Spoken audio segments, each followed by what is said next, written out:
ನಮಸ್ತೆ ವೀಕ್ಷಕರೇ, ನೀವು ನೋಡ್ತಾ ಇದ್ದೀರಾ ಪ್ರಜಾ ಫ್ಲಾಶ್ 10. ನಾನು ದಿಶಾ ಆಚಾರ್. ಇದೀಗ ನೋಡೋಣ ಈವರೆಗಿನ ಹೈಲೈಟ್ಸ್.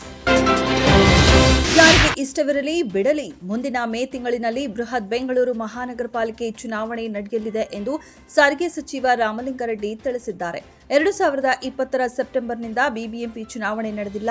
ಹಿಂದೆ ಇದ್ದ ಬಿಜೆಪಿ ಸರ್ಕಾರ ಹಾಗೂ 2015 ನಂತರ ನಮ್ಮ ಸರ್ಕಾರದಿಂದಲೂ ಚುನಾವಣೆ ನಡೆಯದೆ ವಿಳಂಬವಾಗಿದೆ. ಆದರೆ ಬಹುಬೇಗನೆ ಚುನಾವಣೆ ನಡೆಸಬೇಕೆಂಬುದು ನನ್ನ ಬಯಕೆ ಎಂದರು.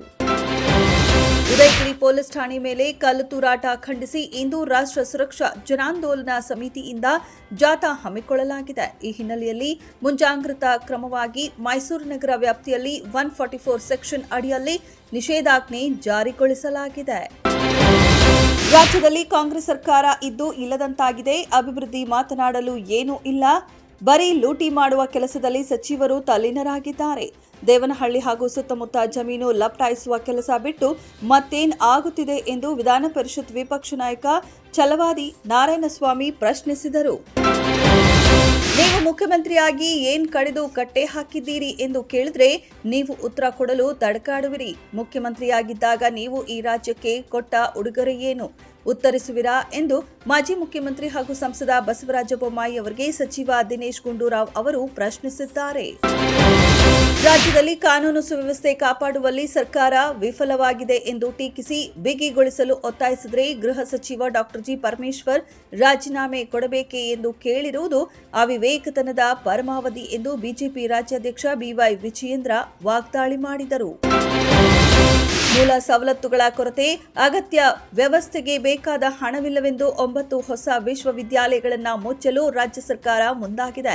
ಮುಸ್ಲಿಮರ ಶಿಕ್ಷಣಕ್ಕೆ ಅತ್ಯುತ್ಸಾಹ ತೋರಿಸುತ್ತಿದೆ ಎಂದು ವಿಧಾನಸಭೆ ಪ್ರತಿಪಕ್ಷ ನಾಯಕ ಆರ್ ಅಶೋಕ್ ಆಕ್ಷೇಪಿಸಿದ್ದಾರೆ. ಪ್ರಧಾನಮಂತ್ರಿ ನರೇಂದ್ರ ಮೋದಿ ಮಹಾಕುಂಭಮೇಳದ ಟೀಕಾಕಾರರನ್ನ ತರಾಟೆಗೆ ತೆಗೆದುಕೊಂಡಿದ್ದಾರೆ.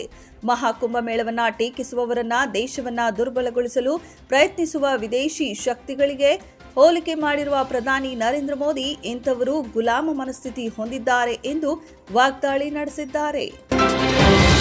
ಡೊನಾಲ್ಡ್ ಟ್ರಂಪ್ ಅಮೆರಿಕದಲ್ಲಿ 2ನೇ ಅವಧಿಗೆ ಅಧ್ಯಕ್ಷರಾಗಿ ಆಯ್ಕೆಯಾದ ಬಳಿಕ ಎಡಪಂಥೀಯರದ್ದು ಬೂಟಾಟಿಕೆ ಎಂದು ಟೀಕಾ ಪ್ರಹಾರ ನಡೆಸಿರುವ ಜಾಗತಿಕ ಮಟ್ಟದಲ್ಲಿ ಬಲಪಂಥೀಯ ನಾಯಕರು ಬಲಿಷ್ಠಗೊಳ್ಳುತ್ತಿರುವುದು ಲಿಬರಲ್ ನೆಟ್ವರ್ಕ್ಗೆ ನುಂಗಲಾರದ ತುತ್ತಾಗಿ ಪರಿಣಮಿಸಿದೆ ಎಂದು ಮೆಲೋನಿ ಹೇಳಿದ್ದಾರೆ. ಚಾಂಪಿಯನ್ಸ್ ಟ್ರೋಫಿಯ ಪಾಕಿಸ್ತಾನ ಮತ್ತು ಭಾರತ ನಡುವಿನ ಪಂದ್ಯ ದುಬೈನಲ್ಲಿ ನಡೆದಿದ್ದು ಪಾಕ್ ವಿರುದ್ಧ ಭಾರತ 6 ವಿಕೆಟ್ಗಳಿಂದ ಗೆದ್ದು ಬೀಗಿದೆ. ಭಾರತ 45 ಎಸೆತಗಳು ಬಾಕಿ ಇರುವಂತೆ 4 ವಿಕೆಟ್ ನಷ್ಟಕ್ಕೆ 244 ರನ್ ಪೇರಿಸಿ ಗೆಲುವಿನ ನಗೆ ಬೀರಿತು.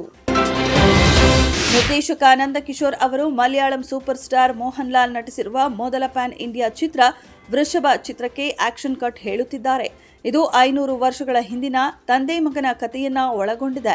ಅಕ್ಟೋಬರ್ ಅಥವಾ ನವೆಂಬರ್ನಲ್ಲಿ ಬಿಡುಗಡೆ ಮಾಡುವ ಗುರಿಯನ್ನ ಚಿತ್ರತಂಡ ಹೊಂದಿದೆ. ಇದೀಗ ಚಿತ್ರದಲ್ಲಿ ಸಮರ್ಜಿತ್ ಲಂಕೇಶ್ ನಟಿಸುತ್ತಿದ್ದಾರೆ ಎಂದು ಮೂಲಗಳು ತಿಳಿಸಿವೆ. ಇದಾಗಿತ್ತು ಈವರೆಗಿನ ಹೈಲೈಟ್ಸ್. ಮತ್ತಷ್ಟು ಅಪ್ಡೇಟ್ಸ್ಗಾಗಿ ನೋಡ್ತಾ ಇರಿ ಪ್ರಜಾಧ್ವನಿ ಟಿವಿ.